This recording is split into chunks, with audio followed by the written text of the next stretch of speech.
పేరు గంచి కాశీనాయుడు. నేను మాజీ ట్రస్టీ బోర్డు చైర్మన్ని.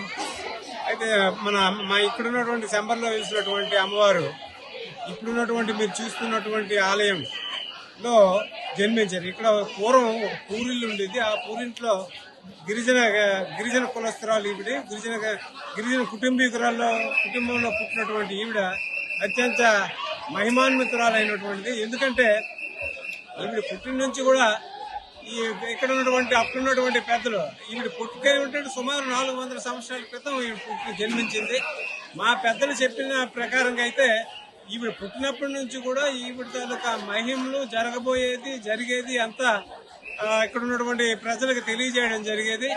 అయితే ఈవిడ యుక్త వయసు వచ్చేసరికి ఇక్కడ గ్రామంలో ఉన్నటువంటి రివునాయుడు అనే వాళ్ళు ఉండేవారు. ఈ గ్రామాన్ని మంచి చెట్లు చూసుకునే వాళ్ళు రివునాయుడు, నాయుడు, కర్ణము, అలాగే గిరణవారిని కుటుంబీకులు ఉండేవారు. ఆవిడ తాలూకా మంచి చెట్లు చూసేటువంటి వారు వీళ్ళు. అయితే ఈవిడ యుక్త వయసు వచ్చిన తర్వాత ఇక్కడ మొకాస మాడిపల్లి పక్కనే ఉన్నటువంటి 6 కిలోమీటర్ల దూరంలో ఉన్నటువంటి ఆ మాడిపల్లి గ్రామంలో పెళ్లి కొడుకుని చూసి ఈవిడికి కళ్యాణం జరిపించడం జరిగింది. అయితే కళ్యాణం జరిపించేటప్పుడు ఏంటంటే ఈవిడ నాకు ఎప్పుడే కళ్యాణం వద్దని చెప్పడం జరిగింది. చెప్తే వీళ్ళు పూర్వపు మనుషులు కనుక లేదు యుక్త వయసు వచ్చిన తర్వాత కళ్యాణం చెప్పడమ్మని చెప్పేసి ఈవిడికి ఇష్టం లేకపోయినా సరే జరపడం జరిగింది. అయితే జరిపిన తర్వాత కూడా ఈవిడ డైరెక్ట్ గా తాళి అతనిచే కట్టించుకోకుండా ఈవిడ మెడలో మోపి ఆ కార్యక్రమం అనేది కళ్యాణం అనేది జరిపించడం జరిగింది.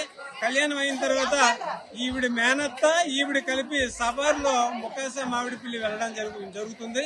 అలాగే ఎవరైతే పెళ్లి కొడుకున్నాడో ఆయన గుర్రం మీద వెళ్తుండగా మార్గ మధ్యంలో సభారిని ఆపమని చెప్పేసి ఆవిడేమో ఇప్పుడున్నటువంటి వనంగుడి దగ్గర దిగడం జరిగింది. దిగిన తర్వాత ఈవిడికి ఇక్కడ ఉండడం ఇష్టం లేక ఆ భూగర్భంలో భూదేవికి నమస్కారం చేసి భూమిని తోవిమ్మనమని అడిగితే భూమిలోకి ఈవిడ ప్రవేశించడం జరిగింది. అయితే ఈవిడితో జరిగినటువంటి మేనత్ అనేది ఉంది కనుక ఆవిడ అమ్మ నువ్వు వెళ్ళిపోతే నా పరిస్థితి ఏంటని చెప్తే నువ్వు కూడా వేరే ప్లేస్ లో ఉంటావని చెప్పేసి ఈవిడ దగ్గర ఉన్నటువంటి ఒక వస్తువు చెంబు అనేది ఉంటే ఆ చెంబు ఎసరడం జరుగుతుంది. ఇంచుమించు మనకి ఇక్కడ శంబర గ్రామంలో ఉన్నటువంటి సీబిలి పెద్ద వలస గ్రామంకి వెళ్ళే దారిలో ఆ చెంబు పడుతుంది. ఆ పెద్దమ్మవారు అనేది అక్కడ నివాసం ఏర్పాటు చేయడం జరుగుతుంది. అయితే ఎప్పుడైతే ఈ భూగర్భంలోకి అమ్మవారు వెళ్ళిపోయారో ప్రకృతి వైపరీత్యాలు జరుగుతున్నాయి. ఇక్కడ ఉన్నటువంటి పెద్ద ఉరుములతో వర్షాలు, గాలులు, అనేక రకమైనటువంటి ప్రాబ్లమ్స్ ఇక్కడ జరిగితే వెంటనే ఇక్కడ ఉన్నటువంటి ఆ పెళ్లి పెద్ద రివునాయుడులు ఎవరైతే ఉన్నారో వాళ్ళు గ్రహించి అమ్మవారు ఎక్కడైతే సమాధి అయ్యారో అక్కడికి వీళ్ళందరూ వెళ్లి అమ్మవారిని ప్రార్థిస్తే అమ్మ తల్లి మేము చేసిన తప్పు మమ్మల్ని క్షమించు, మేము మానవ మార్పులం, మేము మామూలుగా మేము చేసినటువంటి కార్యక్రమం అది, అందుకు కార్యక్రమం ప్రకారంగా నీకు పెళ్లి చేయాలనే సంకల్పం అని కనుక తల్లి ఇక నుంచి నీ మహిమలన్నీ తెలిసాయి మాకు, మేము నిత్యం మిమ్మల్ని పూజ చేసుకుంటాము, మమ్మల్ని కరుణించి తల్లి అని చెప్పడం జరిగితే అయితే అప్పుడు ఆవిడ ప్రత్యక్షమయ్యి వాళ్ళకందరికీ చెప్తుంది అనమాట. అయితే మేము ఏ విధంగా చేయాలి అమ్మ తల్లి నీ తాలూకు కార్యక్రమం మేము ఏ విధంగా చేయాలని నువ్వే సెలవు ఇవ్వమ్మా అని చెప్పేసి ఈ రివునాయులందరూ కోరగా ఆవిడ ఏ విధంగా చేయాలి ఈ ఉత్సవం అనేది తెలియజేయడం. అయితే మా పూర్వీకులు చెప్పిన ప్రకారంగా మేము కూడా ఆవిడ తాలూకా ఉత్సవం ఆవిడ చెప్పిన ప్రకారంగా చేయడం జరుగుతుంది. మనకి నెలగంట పెట్టినటువంటి వారాన్ని మేము చేసుకుని నెలగంట పెట్టినటువంటి ఏ వారంలో పడినా సరే వస్తున్న సోమవారం నాడు పెద్దమ్మవారికి చలప చాడతాం. ముందు ఆవిడ చెప్పింది నీ తాలూకా ఉత్సవం పెద్దమ్మవారి ఉత్సవం తన తాలూకా మేనత్త ఉత్సవం అయిన తర్వాతే నా తాలూకా కార్యక్రమం జరుగుతుందని అప్పుడు ఆవిడకి వరం ఇవ్వడం జరిగింది కనుక ఆవిడనే పెద్దమ్మవారిని మేము పిలుస్తాము. మనం ఇప్పుడు ఉన్నటువంటి చిన్నమ్మవారి తాలూకా మేనత్త పెద్దమ్మవారిని అని పిలుస్తాము. ఆవిడ్ని ముందుగా ఆవిడకి తీసుకొచ్చి ఒక సోమవారం నాడు తీసుకొస్తాము. నెలగంట పెట్టిన సోమవారం నాడు చనప చాడుతాము. ఆ చనప చాటిన తర్వాత వారం మళ్ళా వస్తున్న సోమవారం ఏమో ఆ పెద్దమ్మ వారిని తీసుకొస్తాము. పెద్దమ్మ వారి తాలూకా ఉత్సవం వారం రోజులు చేయడం జరుగుతుంది. సోమవారం తీసుకొచ్చిన తర్వాత ఆ తర్వాత వచ్చిన సోమవారం కొలేలు చేస్తాము. ఆ తర్వాత ఘటాల ఊరేగింపు మంగళవారం నాడు చేస్తాము. అలాగే బుధవారం నాడు అనుపోత్సవం చేస్తాము.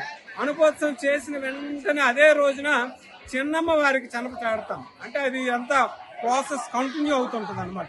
చిన్నమ్మ వారిని బుధవారం నాడు చనప చాడిన తర్వాత వస్తున్న సోమవారం నాడు చిన్నమ్మ వారిని తీసుకొస్తాము. తీసుకొచ్చి ఆవిడని కొలిసి తీసుకొచ్చిన తర్వాత ఆవిడ తాలూకా పూజా కార్యక్రమాలు 2 వారాలు ఇక్కడ జరుగుతాయి. 2 వారాలు జరిగిన తర్వాత ఇప్పుడు ఈ రోజుల్లో ఉన్నటువంటి సోమవారం నాడు నిన్న జరిగినటువంటి సోమవారం కొలేలు ఉత్సవం జరుగుతుంది. ఆ రోజు మన కొలేలు ఉత్సవం కూడా అయిపోయింది. ఈరోజు మంగళవారం రథయాత్ర చేస్తాం. చిన్నమ్మవారి దగ్గర రథయాత్ర. అలాగే బుధవారం నాడు ఆవిడ తాలూకు అనుపోత్సవం చేయడం జరుగుతుంది. అనుపోత్సవం చేసిన తర్వాత ఈ వీధిలో తిరిగినటువంటి ఘటాలు ఏవైతే ఉన్నాయో అవి వనంగుడి దగ్గరికి తీసుకువెళ్తాము. ఇక్కడ నుంచి కూడా ఆవిడ అక్కడ ఉన్నట్టుగా భావిస్తాం. అంటే అమ్మవారు అక్కడ లేదు, అందరిలో ఉంది. ఆవిడ తాలూకా మహిమలు చాలా ఉన్నాయి. అయితే మేము ఇక నుంచి కూడా అక్కడ మారువారం అనేది ఇప్పుడు ఈ రోజు బుధవారం నాడు తీసుకెళ్లి అక్కడ ఘటాలు ఉంచిన తర్వాత మారువారం నుంచి అక్కడ కొలుస్తాము ఆవిడ్ని, అమ్మవారిని. అలాగే కొలిసిన తర్వాత ప్రతి వారం అక్కడ ఇక్కడ కూడా అమ్మవారి తాలూకు పూజలు చేస్తాము. ఇది ఎప్పుడైతే అమ్మవారి తాలూకా మహిమలు ఎక్కువయ్యాయో ఆవిడ తాలూకా భక్తులు ఏమైతే కోరికలు కోరుకుంటున్నారో ఆ కోరికలు తీరడం వల్ల ఇక్కడ చుట్టుపక్కల రాష్ట్రం జిల్లాల నుంచే కాకుండా ఇతర రాష్ట్రాలను కూడా భక్తులు ఎక్కువగా వస్తుంటారు. ఛత్తీస్గఢ్ నుంచి వస్తారు, ఒరిస్సా నుంచి వస్తారు, తెలంగాణ రాష్ట్రం నుంచి కూడా ఇక్కడికి భక్తులు రావడం జరుగుతుంది. అయితే ఎప్పుడైతే భక్తుల తాకిడి ఎక్కువగా ఉందో మేము ఈ తాకిడిని తట్టుకోలేక అమ్మవారి తాలూకా ఉత్సవం 10 వారాలకి విస్తరించడం జరిగింది. అందుకే ఈ 10 వారాల్లో ఏ మంగళవారం నాడైనా సరే వచ్చి అమ్మవారిని పూజలు చేసుకున్నట్లయితే మొదటి మంగళవారమే ఎటువంటి ప్రతిఫలం మనకు లభిస్తుందో మిగతా వారాల్లో కూడా అదే ప్రతిఫలం లభిస్తుందని మా యొక్క ప్రగాఢ విశ్వాసం. కనుక భక్తులు ఎవరైనా ఉంటే ఈ 10 వారాల్లో ఎప్పుడైనా రావచ్చు. అందుకనే ఈ తాకిడి ఈ రోజు ఉన్నటువంటి తాకిడి ఈ రోజు మంగళవారం నాడు ఈ రోజు తాకిడి తగ్గించుకోవడానికి మాత్రమే మేము 10 వారాలుగా విస్తరించడం జరిగింది. కనుక ఈవిడ తాలూకా మహిమలు చెప్పాలంటే మహిమలు ఉండబట్టే ఈ రోజు ఎంతమంది భక్తులు రావడం జరుగుతుంది, ఎంతమంది దర్శనాలు చేసుకోవడం జరుగుతుంది.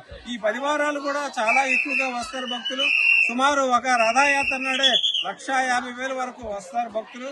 రథం ఉత్సవాన్ని అక్కడ ఉన్నటువంటి పూజాన్ని అయితేనే రథాన్ని ఉత్సవంలో పాల్గొంటారు వీళ్ళందరూ కూడా. అందుకే గవర్నమెంట్ కూడా కట్టుదిట్టమైనటువంటి బందోబస్తు ఏర్పాటు చేయండి. సుమారు 800 మంది పోలీసులతో మనకి ఈ రోజు బుధవారం నాడు యాత్రకి గవర్నమెంట్ నియమించింది. పోలీసు బందోబస్తు 800 మంది వచ్చి ఈ శాంతి భద్రతలు పరిరక్షించడానికి చేస్తుంది.